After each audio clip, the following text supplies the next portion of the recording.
ओम नमो भगवते वासुदेवाय नमः। स्वागत है आप सभी का मेरे YouTube चैनल पर। आज मैं आपको मोक्षदा एकादशी के महत्व की कथा सुनाऊंगा।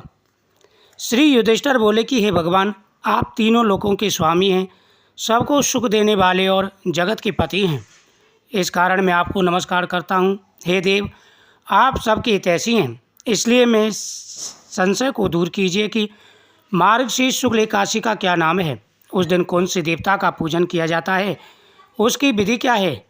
भगवान, आप मेरे प्रश्नों का समाधान कीजिए।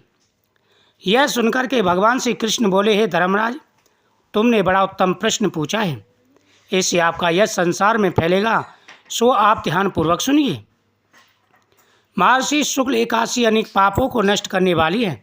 इसका नाम मोक्षदा एकादशी है। इस दिन दामोदर भगवान की धूप दीप नैवेद्य आदि से भक्ति पूर्वक पूजा करनी चाहिए। अब मैं पुराणों की एक कथा सुनाता हूँ। इस एकादशी के व्रत के प्रभाव से नरक में गए हुए माता पिता पुत्र आदि को स्वर्ग की प्राप्ति होती है, उनको मोक्ष मिलता है। प्राचीन गोकुल नाम के नगर में वैखानस नाम का एक राजा राज्य करता था। उसके राज्य में चारों वेदों के ज्ञाता ब्राह्मण रहते थे। वह राजा अपनी प्रजा का पुत्र के समान पालन करता था। उसके राज्य में कभी कोई दुखी नहीं था। एक समय रात्रि को स्वप्न में राजा ने देखा, उसका पिता नरक में पड़ा है। स्वप्न देखकर राजा को वो आश्चर्य हुआ और प्रातःकाल होते ही विद्वान ब्राह्मणों के सामने अपनी स्वप्न कथा कहने लगे और कहा, हे ब्राह्मणों, रात्रि को स्वप्न में मैंने अपने पिता को नरक में पड़े देखा है और उन्होंने मुझसे कहा है कि हे पुत्र, मैं नरक भोग रहा हूँ, मेरी यहाँ से मुक्ति करो। अब मैं क्या करूँ, कहाँ जाऊँ? इस दुख के कारण मेरा शरीर तप रहा है। आप लोग मुझे किसी ऐसे तप दान व्रत आदि को बतावें जिससे पिता की मुक्ति हो। उस पुत्र का जीवन व्यर्थ है जो पिता का उद्धार ना कर सके।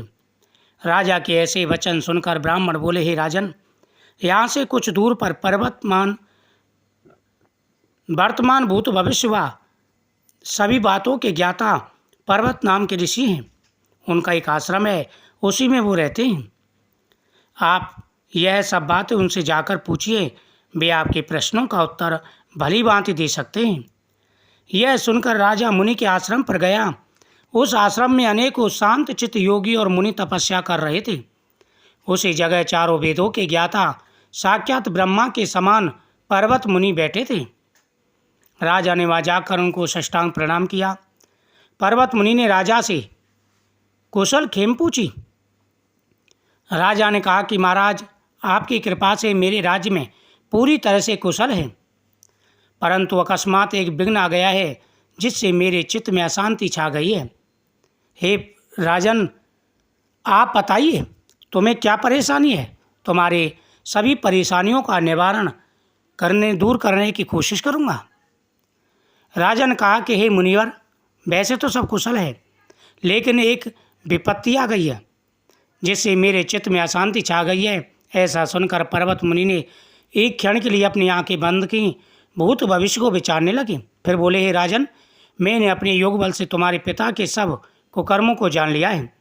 उन्होंने पूर्व जन्म में कामातुर होकर सोत के कहने पर भी, स्त्री को ऋतुदान मांगने पर भी नहीं दिया। उसी पाप के फल से तुम्हारे पिता को नरक भोगना पड़ा है। तब राजा बोला कि महात्मन, मेरे पिता के उद्धार के निमित्त कोई उपाय बताइए।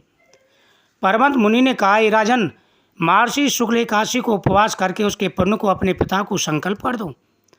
उस एकादशी के पुण्य के प्रभाव से अवश्य आपके पिता की मुक्ति होगी। मुनि के वचनों को सुनकर राजा अपने महल में आया और कुटुंब सहित इस मोक्षदा एकादशी का व्रत किया। फिर उस उपवास के पुण्य को राजा ने अपने पिता को अर्पण कर दिया।